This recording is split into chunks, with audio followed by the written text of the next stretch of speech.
ಧನುಸ್ಸು ರಾಶಿ, ಪ್ರಯಾಣದಿಂದ ತೊಂದರೆಯಾಗತ್ತೆ, ಆಕ್ಸಿಡೆಂಟೇ ಆಗಿಬಿಡುತ್ತೆ, ಅಪಘಾತ ಆಗಿಬಿಡುತ್ತೆ ಅಂತ ಭಯ ಬೇಡ. ಪ್ರಯಾಣದಿಂದ ತೊಂದರೆ, ದೂರನಿಂದ ಪ್ರಯಾಣವನ್ನು ಮಾಡ್ತಾ ಬಂದಿದ್ದರೆ ಅದು ಆಲಸ್ಯಕ್ಕೆ ಕಾರಣವಾಗುತ್ತೆ, ದೈಹಿಕವಾದಂತಹ ಶ್ರಮವಾಗುತ್ತೆ, ಬೇರೆ ಯಾವ ಕೆಲಸಕ್ಕೂ ಕೂಡ ಮನಸ್ಸಿಲ್ಲದೇ ಇರೋ ಹಾಗಾಗುತ್ತೆ, ಶರೀರದ ಯಾವುದೋ ಭಾಗಗಳು ನೋವಿಗೆ ಒಳಪಡ್ತಕ್ಕಂಥದ್ದು, ಹೀಗೆ ಬೇರೆ ಬೇರೆ ಪ್ರಯಾಣದಿಂದ ತೊಂದರೆಗಳು ಆಗ್ತಕ್ಕಂಥದ್ದಾಗತ್ತೆ.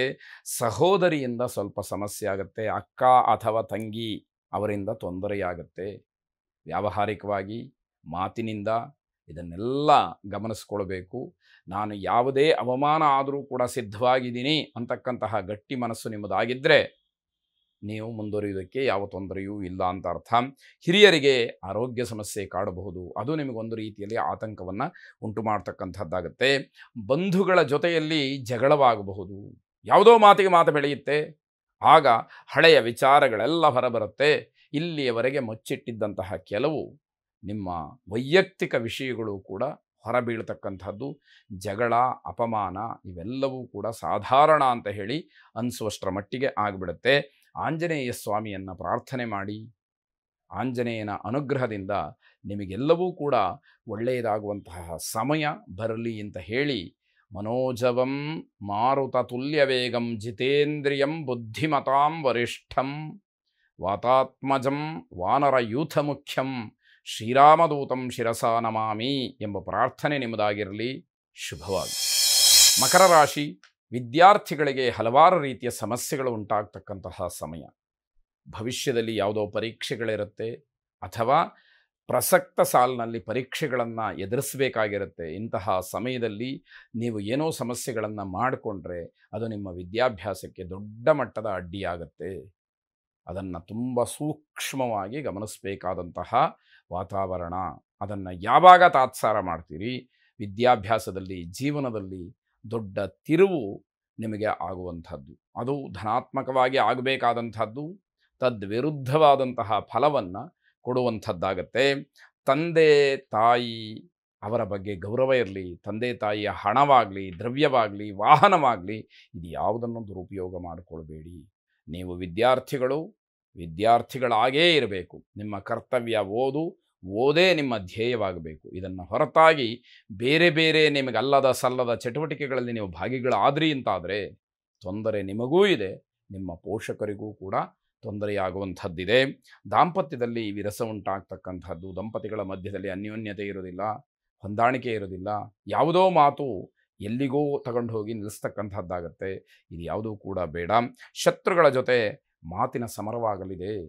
ಇದರ ಅರ್ಥ ನಿಮ್ಮ ವಿರೋಧಿಗಳ ಜೊತೆ ನೀವು ವಾದ ವಿವಾದಗಳನ್ನು ಮಾಡ್ತೀರಿ, ಮಾತೇ ದೊಡ್ಡ ಯುದ್ಧದಂತೆ ಆಗುವಂಥದ್ದಿದೆ. ಅದರಿಂದ ಯಾವ ಪರಿಣಾಮ ಬೇಕಾದರೂ ಕೂಡ ಆಗಬಹುದು ಅನ್ನುವಂಥದ್ದು. ಭೂ ವ್ಯವಹಾರದಲ್ಲಿ ಸೋಲಾಗತ್ತೆ. ಆದ್ದರಿಂದ ಭೂ ಸಂಬಂಧವಾದಂತಹ ವಿಷಯದಲ್ಲಿ ಮೌನಕ್ಕೆ ಶರಣು ಹೋಗ್ತಕ್ಕಂಥದ್ದು, ವ್ಯವಹಾರವನ್ನು ಇವತ್ತಿನ ಮಟ್ಟಿಗೆ ಮುಂದೂಡ್ತಕ್ಕಂಥದ್ದು ಬಹಳ ಒಳ್ಳೆಯದಾಗಿರುತ್ತೆ. ಪ್ರೇಮಿಗಳಿಗೆ ಸ್ವಲ್ಪ ಭಯದ ವಾತಾವರಣ. ಮನೆಯಲ್ಲಿ ಯಾವ ಸುಳ್ಳನ್ನು ಹೇಳಿದ್ದೀರೋ ಅಥವಾ ಯಾವ ರೀತಿಯಲ್ಲಿ ಮನೆಯಲ್ಲಿ ನಡ್ಕೊಂಡಿದ್ದೀರೋ ಗೊತ್ತಿಲ್ಲ, ಅದು ಈಗ ಬೆಳಕಿಗೆ ಬಂದಾಗ ಸ್ವಲ್ಪ ಭಯ ನಿಮ್ಮನ್ನು ಕಾಡುವಂಥದ್ದಾಗತ್ತೆ. ಶ್ರೀರಾಮಚಂದ್ರನನ್ನು ಪ್ರಾರ್ಥನೆ ಮಾಡಿ, ರಾಮಾಯ ರಾಮಭದ್ರಾಯ ರಾಮಚಂದ್ರಾಯ ವೇಧಸೆ ರಘುನಾಥಾಯ ನಾಥಾಯ ಸೀತಾಯಾಃ ಪತಯೇ ನಮಃ ಎಂಬ ಪ್ರಾರ್ಥನೆ ನಿಮ್ಮದಾಗಿರಲಿ. ಶುಭವಾಗಿ. ಕುಂಭರಾಶಿ, ವ್ಯಾವಹಾರಿಕವಾಗಿ ಮುನ್ನಡೆ ಇದೆ. ವ್ಯವಹಾರದಲ್ಲಿ ಸ್ವಲ್ಪ ಮಟ್ಟಿಗೆ ಅನುಕೂಲ, ಅಭ್ಯುದಯವನ್ನು ಕಾಣಲಿಕ್ಕೆ ಅವಕಾಶಗಳಿರುತ್ತೆ. ಸಮಾಧಾನದಿಂದ ಏನನ್ನು ಬೇಕಾದರೂ ಸಾಧನೆ ಮಾಡ್ಬೋದು. ಆತುರಕ್ಕೆ ಅಥವಾ ಸಿಟ್ಟಿಗೆ ನೀವು ಅವಕಾಶವನ್ನು ಮಾಡಿಕೊಟ್ರಿ ಸಾಧನೆಯಲ್ಲಿ ಶೂನ್ಯವಾಗುತ್ತೆ. ಇದು ನಿಮಗೆ ಜ್ಞಾಪಕ ಇರಬೇಕು. ಯಾವುದಕ್ಕೂ ಕೂಡ ಹಿರಿಯರ ಮಾರ್ಗದರ್ಶನವನ್ನು ಪಡ್ಕೊಳ್ಳಿ. ವಯಸ್ಸಿನಲ್ಲೇ ದೊಡ್ಡವರಾಗಿರಬೇಕು ಅಂತಲ್ಲ, ಅನುಭವಿಗಳಾಗಬಹುದು, ಅಥವಾ ಸಮಾಜದಲ್ಲಿ ಏನನ್ನೋ ಸಾಧನೆಯನ್ನು ಮಾಡಿರ್ತಕ್ಕಂಥವರಾಗ್ಬೋದು, ಅಥವಾ ಹಿರಿಯರೂ ಕೂಡ ಆಗಿರಬಹುದು. ಅಂಥವರ ಒಂದು ಸಂಪರ್ಕ, ಅವರ ಮಾತು, ಮಾರ್ಗದರ್ಶನ, ಇದರ ಅವಶ್ಯಕತೆ ಕಾಣ್ತಾ ಇದೆ. ಆ ದೃಷ್ಟಿಯಲ್ಲಿ ನಿಮ್ಮ ಪ್ರಯತ್ನ ಇರಲಿ ಅಂತಕ್ಕಂಥದ್ದು.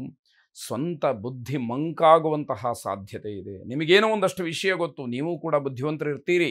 ಆದರೆ ಆ ಬುದ್ಧಿವಂತಿಕೆ, ಆ ತಿಳುವಳಿಕೆ ಸಮಯದಲ್ಲಿ ಕೆಲಸ ಮಾಡದೇ ಇದ್ದರೆ ಪ್ರಯೋಜನ ಏನಾಗುತ್ತೆ? ಪ್ರತ್ಯುತ್ಪನ್ನ ಮತಿ ಅಂತ ಹೇಳಿ ನಾವು ಸಂಸ್ಕೃತದಲ್ಲಿ ಹೇಳ್ತೀವಿ. ಅಂದರೆ ಆ ಕ್ಷಣಕ್ಕೆ ಯಾವ ಬುದ್ಧಿವಂತಿಕೆಯನ್ನು ಒಳ್ಳೆಯದಾಗಿ ಉಪಯೋಗಿಸಬೇಕೋ ಅದು ಏನೋ ಸಮಸ್ಯೆ ಇರುತ್ತೆ, ಏನೋ ಸವಾಲುಗಳಿರುತ್ತೆ, ಏನೂ ತೋಚದ ಹಾಗಾಗಿರುತ್ತೆ. ತತ್ಕ್ಷಣದಲ್ಲಿ ಆ ಸಮಯ ಸಂದರ್ಭವನ್ನು ನೋಡಿಕೊಂಡು ಯಾವುದೋ ಉಪಾಯವನ್ನು ಹುಡುಕ್ತಕ್ಕಂಥದ್ದಿದೆಯಲ್ಲ, ಅದಿರಬೇಕು. ಆ ಬುದ್ಧಿ ಮಂಕಾಗ್ಬಿಟ್ರೆ, ಬೇರೆಯವರನ್ನೇ ಆಶ್ರಯ ಮಾಡಬೇಕು ಅಂತ ಆಗಿಬಿಟ್ರೆ, ಸಮಯ, ಆ ದಿವಸ, ಆ ಒಂದು ಸಂದರ್ಭ, ಆ ವ್ಯವಹಾರ ಎಲ್ಲವೂ ಕೂಡ ವ್ಯರ್ಥವಾಗಿಬಿಡುತ್ತೆ. ಅದು ಆಗಬಾರದು ಅಂತಕ್ಕಂತಹದ್ದು. ಆಂಜನೇಯ ಸ್ವಾಮಿಯನ್ನು ಪ್ರಾರ್ಥನೆ ಮಾಡಿ, ಅಸಾಧ್ಯ ಸಾಧಕ ಸ್ವಾಮಿನ್ನ ಅಸಾಧ್ಯಂ ತವ ಕಿಂ ವದ ರಾಮದೂತ ಕೃಪಾ ಸಿಂಧೋ ಮತ್ಕಾರ್ಯ ಸಾಧಯ ಪ್ರಭೋ ಎಂಬ ಪ್ರಾರ್ಥನೆ ನಿಮ್ಮದಾಗಿರಲಿ.